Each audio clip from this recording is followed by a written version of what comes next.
Good morning everyone, and welcome to today's worked exam answer video. This whole question is focused on that particular primary amine, CH3, CH2, CH2, NH2, and we're having a look at how that amine can act as a nucleophile. We're having a look at isomers of that amine, making them secondary and tertiary, having a think about how infrared spectroscopy can help us to distinguish between some of those isomers. And then on the back, we're thinking about how we can produce that amine. And there's two different routes, and they want us to have a think about the two routes, the reagents, the conditions, the intermediate step for route A, which is a two-stage process, and then think about what the disadvantages of each of those routes might be. So, as always, I will go through and do my highlighting and my annotations, my worked answers, and then we can go through each of the parts of this question together. Okay, so first up it tells us that the amine reacts with CH3COCl, which is an acyl chloride, specifically ethanoyl chloride, and we've been asked to name and outline a mechanism for this reaction and then give the IUPAC name of the organic product. Now, a couple of things here. I mentioned before that the amine here is acting as a nucleophile. How do I know that? Because amines have a nitrogen atom which has a lone pair on it, and nucleophiles are electron pair donors.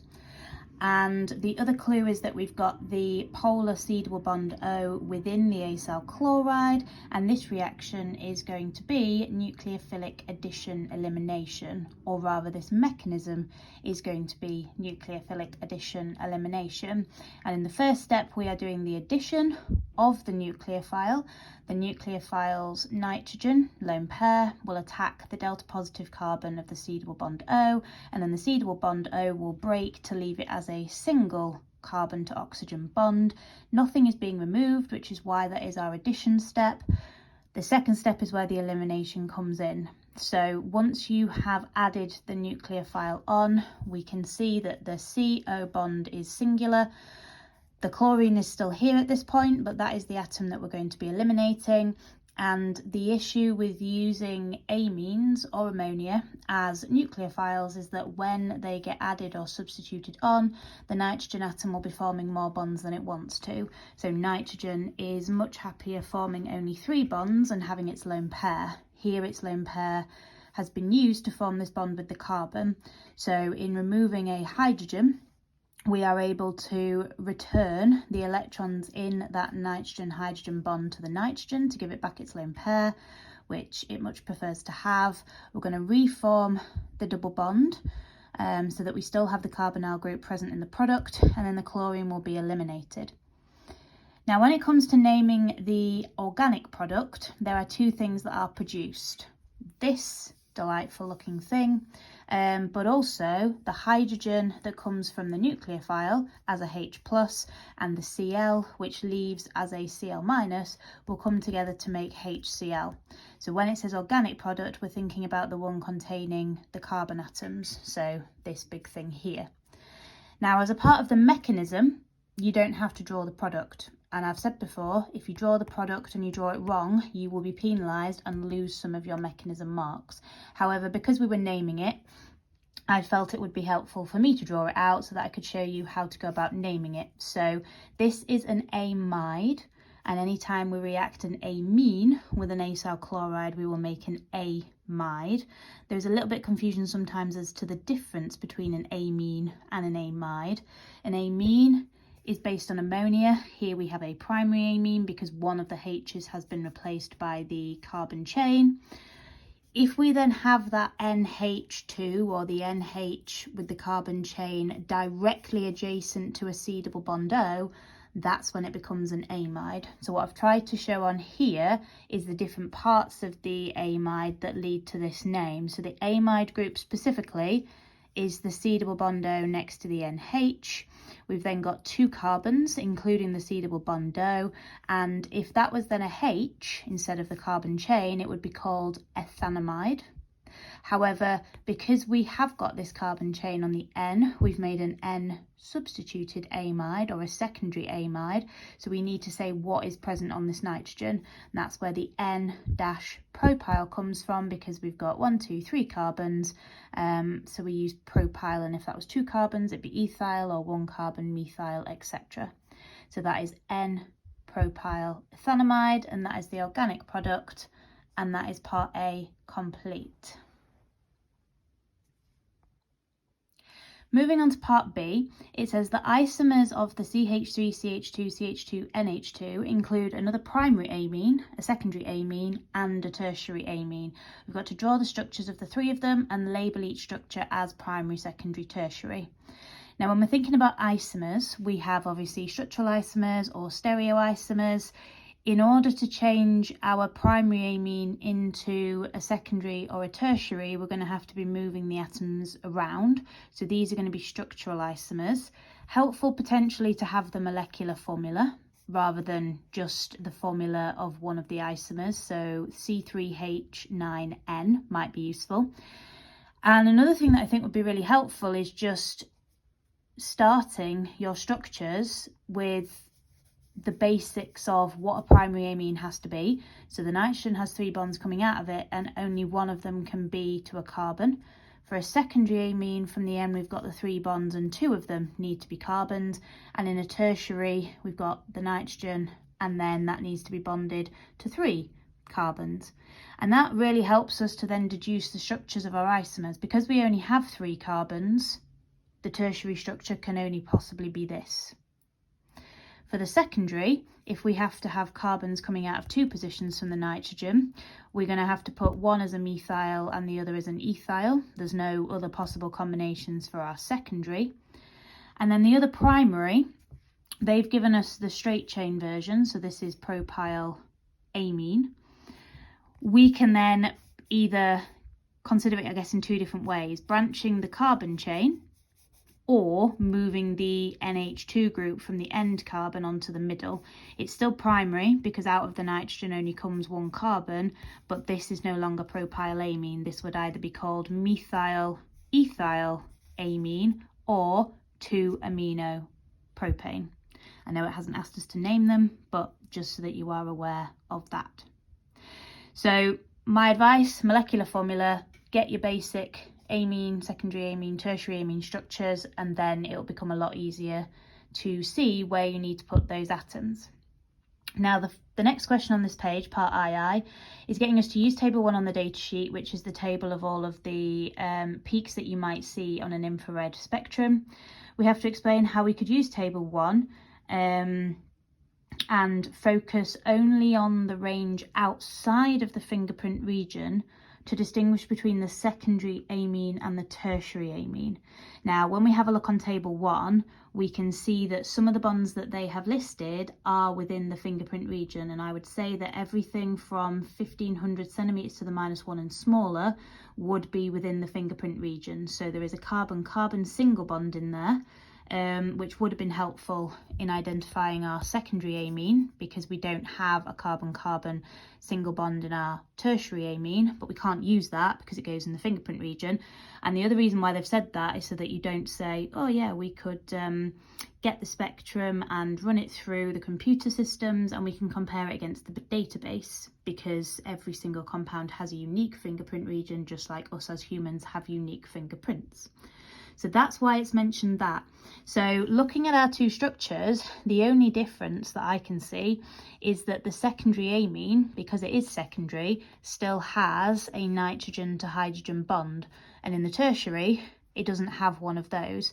So if the secondary amine still has 1 NH bond, in its spectrum there should be a peak at 3,300 to 3,500 centimeters to the -1 representing that NH bond, and that would not be present in the spectrum of the tertiary amine. There is going to be C to N bonds in both of them. There's going to be C to H bonds in both of them. And infrared spectra can only really show us the different functional groups that we have. It doesn't tell us how many of those particular bonds we have or what specific example of those compounds we have. So that is the only difference that we can refer to there. On to the back now, and part C is all about different ways we can make primary amines, and they've given us two different routes. We've got route A, which is a two-stage process starting from CH3CH2Br, and the first thing that I noticed is that there is one less carbon atom in that halogenoalkane than there is in the amine we're trying to produce, and that should be a big like light bulb alarm bells going off in our brain moment. Anytime we are adding a carbon to the length of the carbon chain, we have to do that via a nitrile. There's not many ways, full stop, that we can do that in organic chemistry, and certainly on the A-level spec, the way that we would do that is by going via a nitrile. In route B, which is only a one-stage process, we also have a halogenoalkane, but that has the extra carbon atom in it already. So identifying the intermediate compound in route A is going to be our nitrile, and because it says identify, we can do that in different ways. I chose with this question to write out the initial halogenoalkane, leave a space, and then write out the final structural formula for the amine, add my arrows, and then fill in my intermediate in the middle. So I've given the structural formula, but I've also then named it as propane nitrile. That then will enable me to talk through the conditions for both of those steps, which is something else we need to do in this question. And then I did the same thing for part B. Obviously it's only a one-step process, so I didn't need any intermediate there. So starting with route A, if we're going from a halogenoalkane and we need to go via the nitrile, we're going to have to do nucleophilic substitution. So we're going to need either sodium cyanide or potassium cyanide to give us our cyanide nucleophile, which we would then substitute on, and the bromide, or the bromine will leave rather as a bromide ion.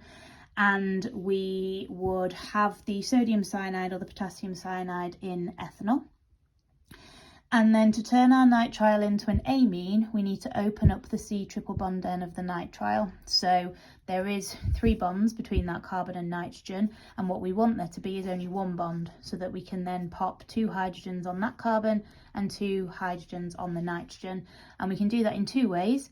I like to use hydrogen in the presence of a nickel catalyst, but you can also use the LiAlH4 compound dissolved in ether.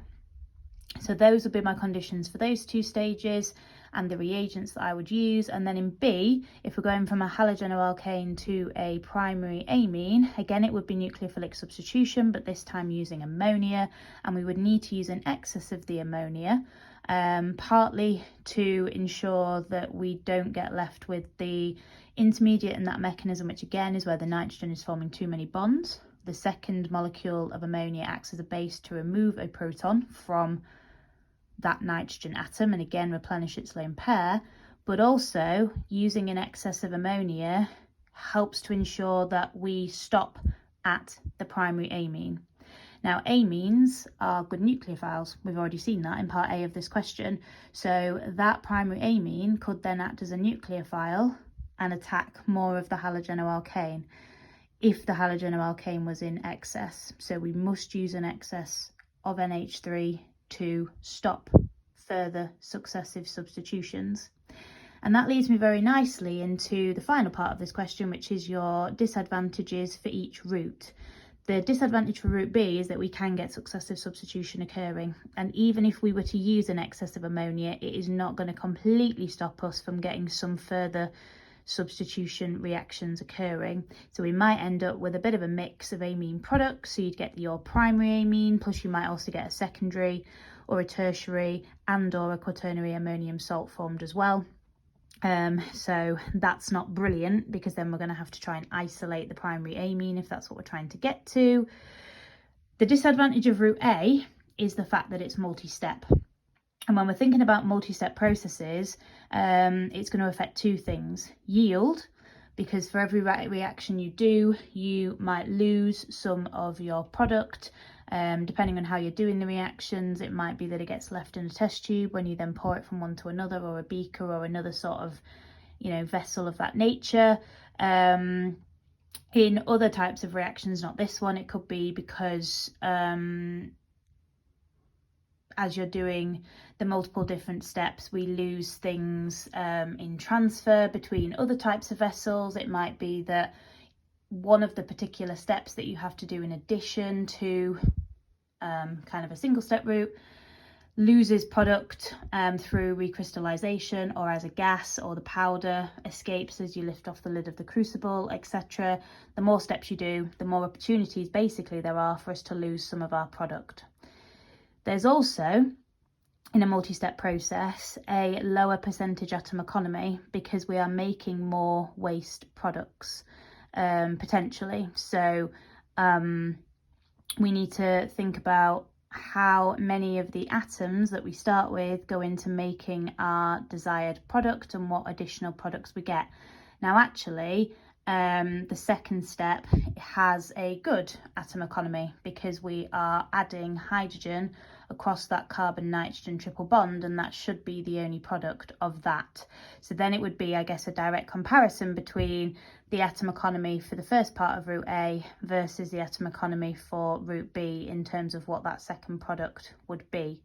But in multi-step processes, we do need to consider atom economy as well, because there is the potential again for there to be more additional products formed in which atoms go that are then classed as waste.